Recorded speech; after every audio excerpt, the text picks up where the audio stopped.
도넛 사용 설명서. 도넛형 인간들을 위한 문장 레시피.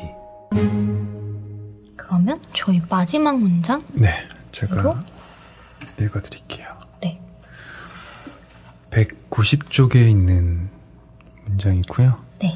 길버트의 어머니라는 제목입니다.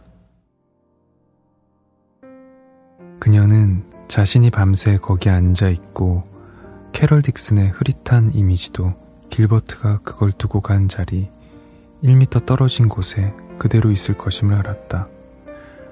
그녀는 잠들고 싶지 않았다. 잠든다는 것은 깬다는 뜻이고, 그러면 현실이 다시 귀신처럼 따라붙기 시작하는 순간이 올 것이었기 때문이다. 로절리의 역할은 오직 받아들이는 것뿐이었다. 그는 나사가 풀렸고 그녀는 자신의 의지로 그런 아이가 태어나게 했다. 그의 존재의 수수께끼, 그들이 함께 나눈 흘리지 않은 눈물은 누구도 이해하지 못할 것이었다. 전 이 문장을 골랐던 이유가 되게 충격적인데 너무 좋았던 영화가 있었는데, 케빈에 대하여? 네. 네. 그게 생각이 되게 많이 났던 그 소설이었었거든요. 맞아요. 와닿았던 것 중에 하나가, 그녀는 자신의 의지로 그런 아이가 태어나게 했다잖아요. 근데 보통 아이를 가지고 아이를 이제 키우게 됐을 때 준비를 하긴 하지만 대부분이 얘기하는 게 되게 아이가 주어졌다라고 얘기를 하고, 운이 좋았다 혹은 이것도 행운이다 이런 단어들을 많이 쓰잖아요. 네. 여기서 표현한 문장은 의지로 그런 아이가 태어나게 했다라고 했잖아요. 네. 그러니까 여기 나오는 아이 같은 경우는 이름이 뭐였죠? 길버트. 길버트 같은 경우는 좀 다른 아이들에 비해서 되게 좀 특이한 성향을 가지고 있는. 네, 약간 뭐라 그래야 되지? 편집증 같다고 해야 되나? 네. 그러니까 사회적으로 좀 적응이 어려운데 되게 또 뭔가를 그러니까 캐릭터적으로는 명랑한 것 같은데 좀 베일에 쌓여있는 행적이 갑자기 잠적을 하기도 하고, 어머니의 불안은 폭력 사건 같은 게 일어날 때마다 자신의 아들을 좀 의심하게 되는. 근데 이게 끝까지 이게 길버트가 했다라고 밝히진 않잖아요. 네, 그리고 여기서 아무것도 밝혀진 사건은 없어요. 일련에 언급되는 것들이. 근데 이게 엄마가 본능적으로 아는 것처럼. 그래서 저는 의지로 태어나게 했다라는 말에서 태어난다는 게 진짜 그런 아이를 생물학적으로 낳았다는 뜻이 아니라 자신이 그렇게 길러서 어쩌면 괴물일 수도 있는 존재를 길버트가 치료를 받고 아닐 수도 있었는데 내가 이렇게 다시 태어나게 했을 수도 있다라고 생각한 것 같아요. 네, 저도 그렇게 좀 생각을 동시에 하긴 했었어요. 그 이유는 자기가 용기가 없어서일 수도 있고, 엄마가 하기 나면은 돌이킬 수 없으니까. 저는 여기서 나온 로절리의 말들 있잖아요. 로절리가 하는 설명들, 하는 말들에 대해서 좀 약간 신뢰를 잘 못하겠더라고요. 좀 많이 혼란스러워요. 네네. 이게 정말 이 그녀가 하는 말들이 이게 정말 맞는 말일까? 이 로절리는 정말 제정신일까? 하는 생각도 사실 많이 들었고, 어떻게 보면은 길버트가 훨씬 더 어머니를 보호하고 있다라는 생각이 어느 순간 들기도 하고. 엄마가 편집증적일 수도 있어요. 아이에 대한 의심이 쌓이다 보니까 아이는 그냥 조금 특이한 사람일 뿐인데 마치 그거를 자꾸만 다른 식으로 해석하게 만드는 그런 것들이 쌓여와서 엄마의 불안이 아이를, 길버트를 그런 식으로 보게 만들었을 수도 있을 것 같은. 유독 오토바이가 많이 다니네요. 그러네요. 배달이 많아져서 그런가? 네, 그건 맞아요. 배달이 많아져서 그런 것 같아요. 어쨌든 그 케빈에 대하여? 네. 케빈에 관하여? 케빈에 대하여. 대하였던 것 같아요. 네. 굉장히 충격적인 영화였는데. 맞아요. 그거 너무 끔찍하죠, 사실. 네. 그거는 완전 극단적인 예인 것 같고. 근데 결국엔 그 영화도. 네, 결국에는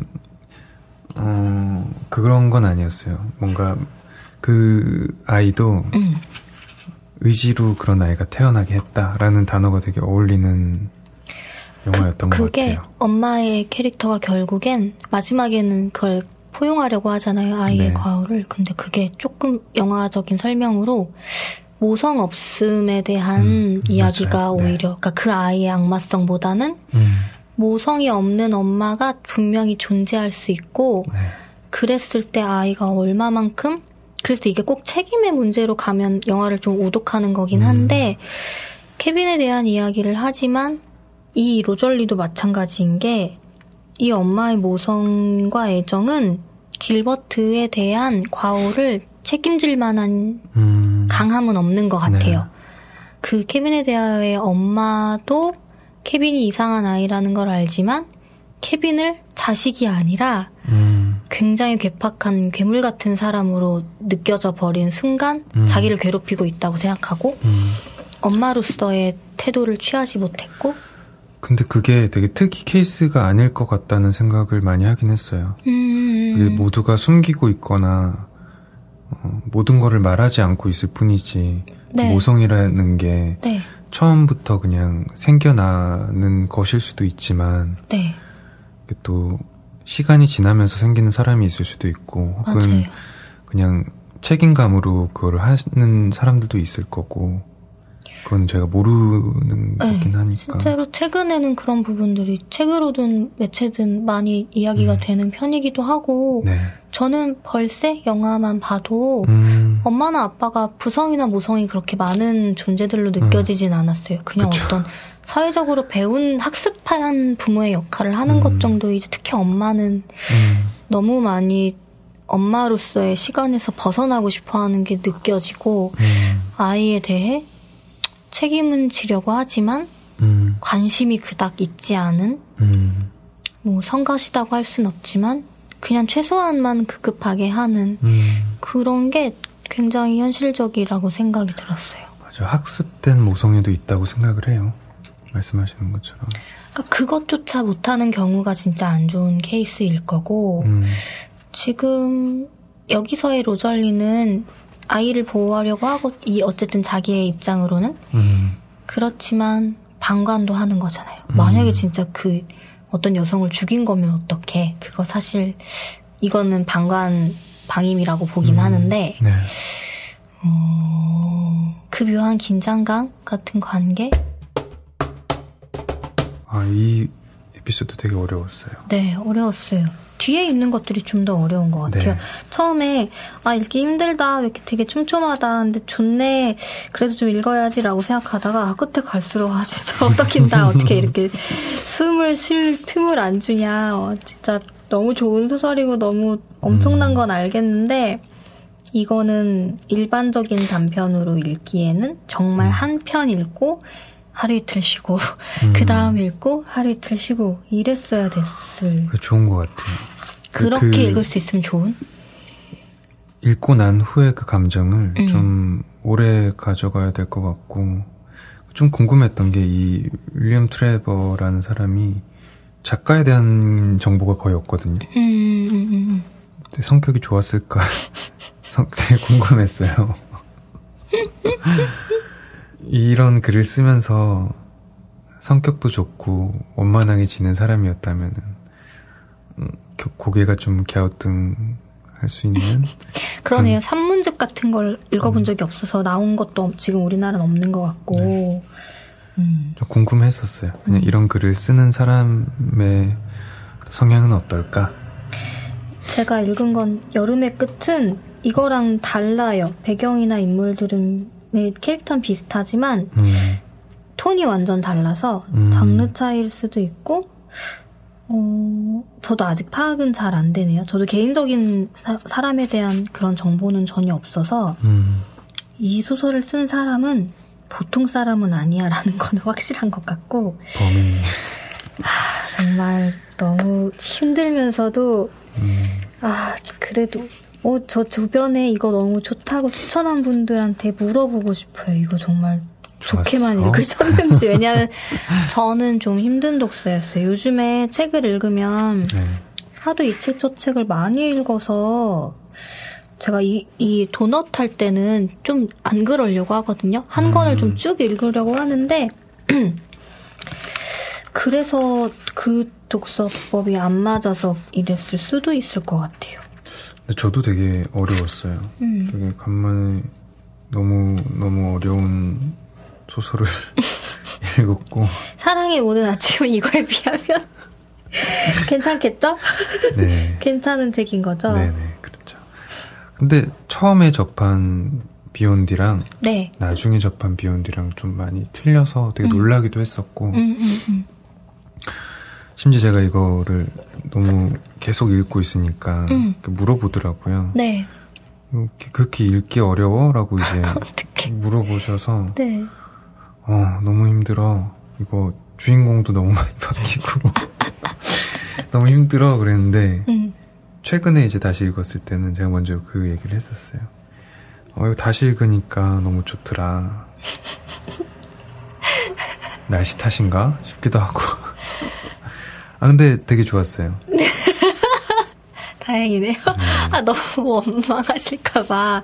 근데 진짜 네. 좀 다른 책을 고르고 싶다라는 생각이 셌는데 결국에는 고르던 대로 고른 것 같아서 이번에 뭔가 해냈다는 생각이 들었어요. 이게 여태까지 것 중에 가장 어려웠죠. 제일 어려웠어요.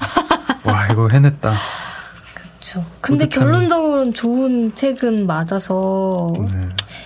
아쉽네요. 뭔가 내가 조금 더 집중해서 제대로 읽었으면 좋았을 것 같은데 이거야말로 몇 년 후에 재독해야 되는. 저희가 만약에 이 도넛을 뭐 1, 2년 뒤에도 계속 하고 있으면은 저는 같은 책을 한 번 더 얘기를 해보면 좋을 것 같다는 생각을 이 책은 맞아요. 들긴 했었거든요.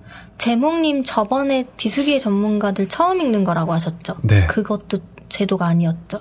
네. 저도 그거 처음 읽는 거였는데 근데 그거는 이제 또 그 지금 시기에 읽었을 때 제 맛이 있을 것 같은 느낌이었거든요. 사실 분량이 적지만 그 책도 쉽진 않았는데 네.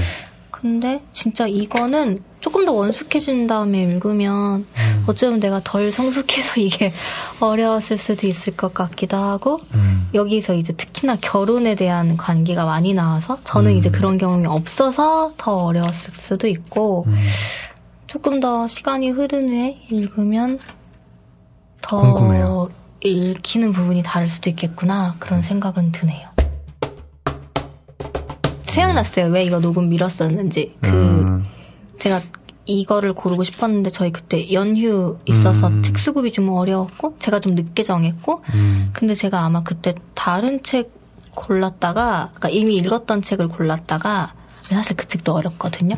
그래서 조금 망설여서 그러면 좀 쉬어가는 느낌의 호흡을 줄 수 있는 책을 하자. 그리고 엄청 비가 많이 오던 시기였기 때문에 비욘디를 좀 시기상 읽고 싶은 느낌이었는데 그거 읽었을 때보다 훨씬 어려웠어요. 그거는 에세이인데